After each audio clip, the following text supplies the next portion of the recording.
Everyone, start करते हैं आज का ये वीडियो हमारे आज के ट्रेड से। आज हमने 22,600 के कॉल पर हमने एंट्री बनाया था। इस कैंडल पर हमारा एंट्री बना एंड यहाँ पर इस वाले कैंडल पर हमने इसको एग्जिट कर लिया था और 1:4 अचीव किया है हमने आज के दिन 22,600 के कॉल पर। अब चलिए हम चार्ट पर चलते हैं एंड देखते हैं कि आगे क्या हो सकता है। बाकी थोड़ा सा आपको डिस्टर्बेंस मिल सकता है क्योंकि यहाँ पर बहुत ज़ोर से 2-3 दिनों से बारिश हो रहा है, तो उसका साउंड शायद आपको मिल रहा होगा, तो थोड़ा सा एडजस्ट कर लीजिएगा। ओके चलिए, सो लास्ट वीडियो में मैंने आप लोगों को बताया था कि निफ्टी का बहुत ज़्यादा चांसेस है कि आज ब्रेकआउट कर जाए। रेजिस्टेंस पर अटका हुआ था काफ़ी दिनों से और आज ब्रेकआउट होने का चांसेस बहुत ज़्यादा है। और आज आप देख सकते हो इसका ओपनिंग जो है, ओपनिंग ही ब्रेकआउट के साथ ओपन हुआ और ओपन होने के बाद अप डायरेक्शन का मूव ही हमें देखने के लिए मिला है। और 22,786 का एक इम्पॉर्टेंट लेवल था जो कि था ये वाला स्विंग, जिसको ब्रेक करके ऊपर जाकर क्लोज करके बैठा हुआ है। इंट्राडे के सेशन को जाकर देखते हैं एक बार। सो यहाँ पर भी अगर आप देखोगे तो रेजिस्टेंस जोन के ऊपर ओपन हुआ, रेजिस्टेंस पर आकर इसने सपोर्ट बिल्ड किया और यहाँ से प्राइस में मूवमेंट हमें देखने के लिए मिला है अप डायरेक्शन में। और इसके आसपास जाकर प्राइस होल्ड करते हुए फिर रिट्रेस किया और रिट्रेस करने के बाद इस एरिया से जो बाइंग इनिशिएट हुआ था यहाँ पर आते ही फिर से इसको सपोर्ट मिला एंड ब्रेकआउट करते हुए ऊपर जाकर क्लोज कर गया। सो अभी हम अगर कल के लिए प्लानिंग करें कि हम क्या कर सकते हैं, तो देखिएगा कि एक स्ट्रॉन्ग मूवमेंट आज के दिन होकर गया है, रेजिस्टेंस को फ्रेश ब्रेकआउट किया है, तो एक्सपेक्टेशन ये है कि थोड़ा सा ये रिट्रेस करे। अब अगर रिट्रेस करता है, मार्केट ओपन होते ही अगर प्राइस सबसे पहले आकर सपोर्ट पर हिट कर जाए और सपोर्ट पर आकर ये सपोर्ट बिल्ड करता है, तो हम लॉन्ग साइड के लिए प्लान करेंगे। हायर लेवल से लॉन्ग के लिए जाना थोड़ा रिस्की हो जाएगा, यहाँ से मैं अवॉइड करूँगा उसको अप डायरेक्शन के लिए ट्रेड करना। प्राइस नीचे आएगा, सपोर्ट पर आएगा, सपोर्ट बिल्ड होगा, तो फिर हम लॉन्ग साइड के लिए जाएंगे। और अगर प्राइस आज के सेशन को ब्रेक इन साइड करता है, क्योंकि यहाँ पर एक इम्पॉर्टेंट जोन है जो येलो हाईलाइट आप देख रहे हो, ये भी इम्पॉर्टेंट है, जहाँ पर जाकर ये रुका है।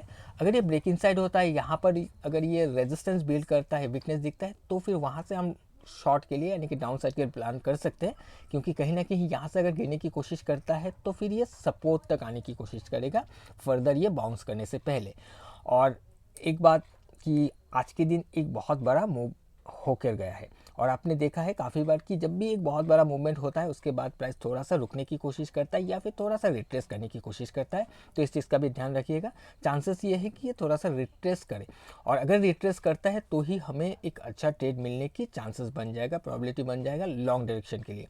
और यहाँ से भी शॉर्ट के लिए भी मिल सकता है, बट मार्केट कैसा बिहेव करता है ओपन होने के बाद ये हम आज नहीं कह सकते, क्योंकि हो सकता है मार्केट ओपन होते ही 2-3 कैंडल में यहाँ पर आ जाए, यहाँ पर आकर फिर ये सपोर्ट बिल्ड करे, तो जब ये डाउनफॉल आएगा उस डाउनफॉल में हम उसको कैच नहीं कर पाएंगे क्योंकि एक तरफा मूवमेंट हो सकता है। यहाँ पर अगर सपोर्ट बिल्ड होता है तो फिर हम लॉन्ग साइड के लिए प्लान करेंगे और शॉर्ट साइड के लिए इस जगह से अगर कंफर्मेशन आता है तो ही हम प्लान कर सकते हैं। ओके, अब हम बैंक निफ्टी को देखते हैं।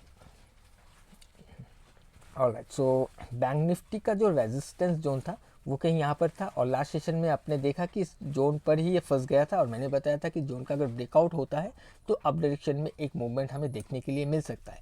और इसका भी ओपनिंग स्ट्रांग हुआ, गैप अप ओपन हुआ, ये नीचे नहीं आया, वहीं से प्राइस में अप डायरेक्शन का मूवमेंट हमें देखने के लिए मिला।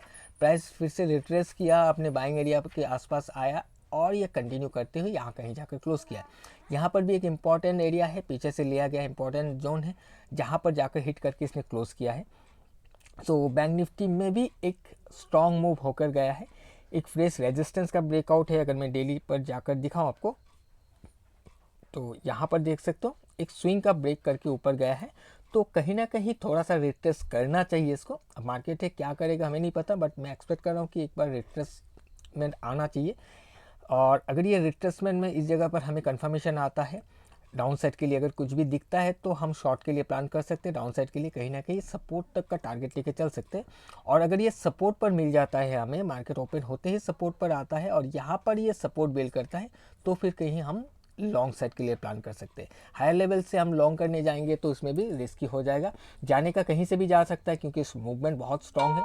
हो सकता है कि इसी जगह से ओपन होकर ये कंटिन्यू कर जाए, बट वहाँ पर अगर हम ट्रेड करेंगे रिस्क बना रहेगा, क्योंकि यहाँ ओपन होकर अगर ये चल के ऊपर जाकर यहाँ कहीं क्लोज करता है, वो हमें डे एंड में पता चलेगा कि ये नीचे आया ही नहीं, ऊपर क्लोज हो गया। हमें स्टार्टिंग में पता नहीं चलेगा, तो हमें इस चीज़ का डर बना रहेगा कि एक मूव हो गया है। प्राइस को अगर आप देखोगे यहाँ से उठकर ये हाई बनाया था, फिर नीचे आया, फिर ऐसे करके एक तरफा मूवमेंट है। अब यहाँ से जब चलेगा हमारे दिमाग में ये होना चाहिए कि प्राइस को अभी रिट्रेस करना चाहिए। अब अगर रिट्रेस करना चाहिए उस केस में हम यहाँ पर एंट्री नहीं बना सकते, और अगर प्राइस यहाँ नहीं आता, एकदम से ऊपर चला जाता है, वो हमें डे एंड पर दिखेगा कि हम अगर यहाँ पर एंट्री लेते तो शायद कुछ मिल जाता, बट वो पहले नहीं दिखेगा। तो वहाँ पर रिस्क रहेगा, क्योंकि कब नीचे आ जाए कुछ पता नहीं, जिस वजह से प्लानिंग ऐसे करना है कि जिस पर हमें रिस्क कम हो। तो हमारे लिए प्लानिंग ये है कि हायर लेवल से हम शॉर्ट के लिए देखेंगे, या लोअर लेवल से हम लॉन्ग के लिए देखेंगे। ओके, सो आई होप कि आपको समझ में आ गया होगा क्या प्लान करके चल रहा हूँ मैं कल के दिन के लिए। बाकी आप अपने हिसाब से भी थोड़ा सा एनालाइज कर लीजिएगा, ऐसा नहीं कि जो एरिया से जोन बताया वहाँ पर आते आप बाय एंड सेल कर लो। अगर ऐसा कुछ करते हो, लॉसेस होता है, तो वो आपका अपना रिस्क होगा, मेरा या फिर मेरे चैनल का कोई भी रिस्पॉन्सिबिलिटी नहीं रहेगा। मैं एजुकेशन पर्पस में ये वीडियो बना रहा हूँ, और ये जो भी जोन बता रहा हूँ वो एक इम्पॉर्टेंट जोन ऐसा है कि उसके ऊपर या उसके नीचे स्ट्रॉन्ग या वीक हो सकता है, ये सपोर्ट ले सकता है या रेजिस्टेंस ले सकता है, बट वो फेल भी हो सकता है। ऐसा ज़रूरी नहीं कि सपोर्ट है तो वहाँ से 100% गारंटी है कि बाउंस कर ही जाएगा, रेजिस्टेंस है तो 100% गारंटी है कि वहाँ से रिजेक्ट कर ही जाएगा, ऐसा होता नहीं है। सपोर्ट रेजिस्टेंस बनता ही है टूटने के लिए, बट जब प्राइस आकर उसको ऑनर करेगा, कंफर्म करेगा, तब जाकर ही हम कोई एक्शन लेते हैं, राइट। ओके, सो चलिए, कोई कन्फ्यूजन है तो मुझे कमेंट करके बताइएगा, मैं कोशिश करूँगा आपको आपके सवाल का जवाब देने के लिए। सो आज के लिए इतना ही, हम मिलेंगे किसी और एक नए वीडियो में। Till then, bye bye.